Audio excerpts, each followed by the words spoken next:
Now we're looking at the fourth and the deepest layer of the plantar foot. In this layer, there are four main structures to identify. Two of them are tendons and two of them are muscle groups. The tendons you see here are the peroneus longus tendon and the tibialis posterior tendon. These structures sit very deep on the plantar surface of the foot. Both of these tendons belong to extrinsic muscles, which I've introduced in previous videos and will also come back to in future videos. So for now, I won't spend much time focusing on them. Instead, our attention in this layer is really on the two intrinsic muscle groups, the plantar interossei and the dorsal interossei. Let's start with the plantar interossei. There are three plantar interosseous muscles.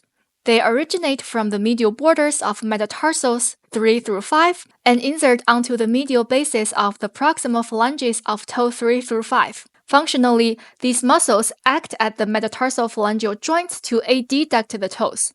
A simple way to remember this is the mnemonic PAD, plantar interossei adduct. Next are the dorsal interossei, and there are four of these muscles. Each dorsal interosseous muscle has two heads, originating from the adjacent sides of the metatarsals. The insertions differ slightly.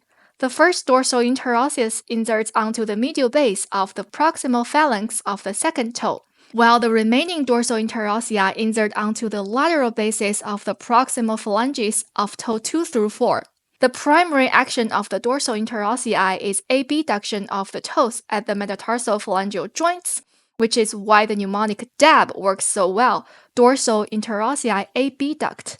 To really understand how PAD and DAB work, it helps to think about the second toe as the central axis of abduction and adduction in the foot. When the toes move toward the second toe, that movement is adduction. When the toes move away from the second toe, that movement is abduction. If you move across the foot from medial border of the fifth toe to the medial border of the second toe and think through the interossei functions, you can follow the pattern PAD, DAB, PAD, DAB, PAD, DAB, DAB. You'll notice that the second toe has two dabs, and that's because the second toe sits right on the axis. It can't adduct toward itself, so it can only abduct. That's why it has two dorsal interossei, allowing it to abduct in either direction.